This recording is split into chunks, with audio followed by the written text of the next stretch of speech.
Bonjour mes amis, aujourd'hui lundi, jour 13, et comme prévu, bien, je me suis rapproché de la pointe du Rhin et je vais essayer d'aller voir tout ça d'un peu plus près. Ici, la croix celtique de la pointe du Rhin, qui a été sculptée par un compagnon du devoir en l'an 2000. Depuis un petit belvédère au-dessus de la croix, je vous laisse admirer un peu le panoramique. Très joli chemin qui nous mène tout le long de la côte pour aller jusqu'au phare. Et là, nous voyons le phare de la Vieille et la tourelle de la Plate. Très beau panorama ici avec les phares, avec la statue de Notre-Dame des Naufrages.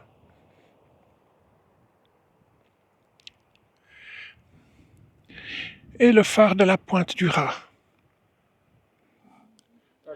Et de plus près, la statue de Notre-Dame des Naufrages. Panorama depuis la pointe, avec les phares là-bas. Et là, j'ai eu tout faux. Je pensais que c'était un phare, eh bien pas du tout. C'est un sémaphore et ça sert à transmettre des signaux au bateau. Il faut que je vous explique, hein, un sémaphore, finalement, c'est beaucoup plus que transmettre des informations ou des signaux au navire. Hein, j'ai pris des notes parce qu'il y a vraiment beaucoup. Hein, c'est la diffusion d'informations relatives à la sécurité des usagers de la mer, hein, bulletin météo, avis urgent, etc. C'est la veille des fréquences de détresse, ça c'est important. La participation aux opérations de sauvetage, le suivi d'activités nautiques sur la zone, les observations météo au profit de Météo France et de la Marine nationale, la diffusion d'informations aux autorités, la surveillance des espaces maritimes, terrestres et aériens, la veille optique et radar permanente. C'est un travail énorme et dans un sémaphore comme celui-ci, c'est une équipe de 18 à 20 personnes. La veille, bien sûr, est de 24 heures sur 24. C'est un énorme travail. On se retourne pour un dernier regard avant de quitter ces lieux. Avec le sémaphore ici.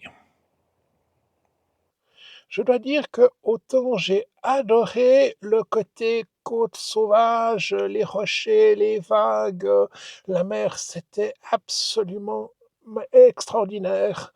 Mais autant alors, je dois dire que j'ai détesté le côté exploitation industrielle du tourisme.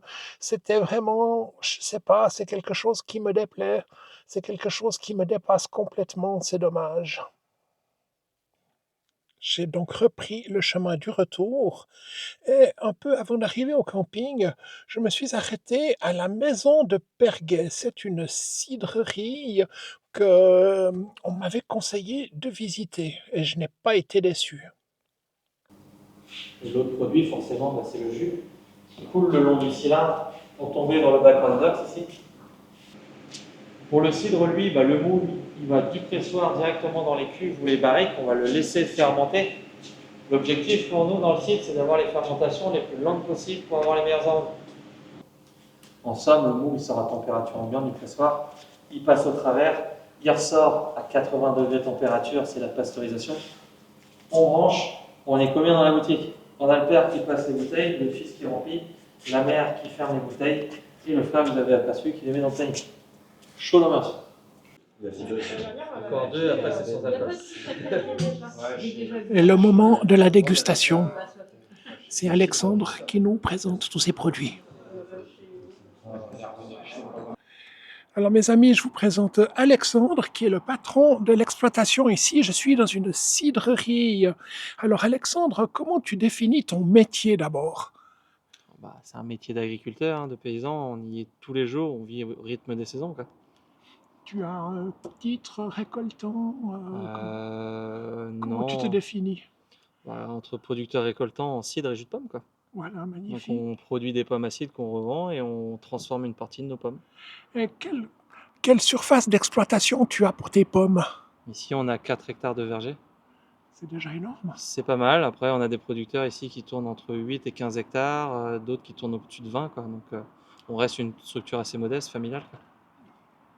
Et quelle production tu comptes par année? Combien de bouteilles tu sors par année Ouais, ici? ici, là, on est autour des 30 000 bouteilles à l'année, tout confondu, hein, cidre, jus de pomme, vinaigre, eau de vie. On a les apéritifs aussi. C'est déjà énorme. Vous faites beaucoup de diversification alors. Oui, on crée beaucoup de gammes différentes. Le but, c'est que les personnes puissent trouver des produits différents. Bon, la preuve, c'est qu'on n'a pas tout parce qu'on a eu des produits qui nous ont demandé qu'on n'avait pas. Donc, non, non, c'est essayer de trouver chaussure à son pied, quoi.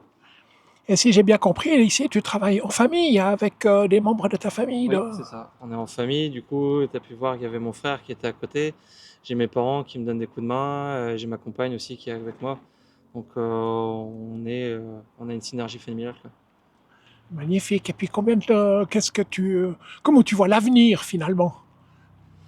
À l'avenir, on essaie de continuer à développer, hein. Le but, c'est de mettre l'attrait. Comme tu as pu voir, on fait les visites, on fait les dégustes, on a la partie bar maintenant. On a les crêpes sur un repas du midi, le vendredi midi.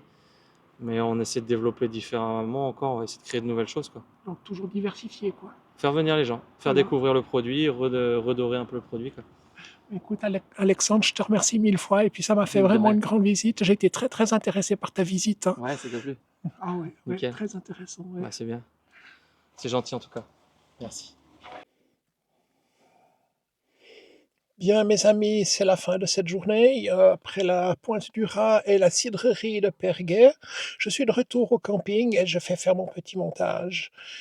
Demain, c'est le début du retour à la maison, donc il y aura plus de vidéos sur le chemin, sur la route, sur l'autoroute, enfin voilà. Pour moi, c'est un peu la fin des vacances et bon, je vous souhaite à tous une bonne continuation et surtout continuez de rêver. À bientôt, bye bye.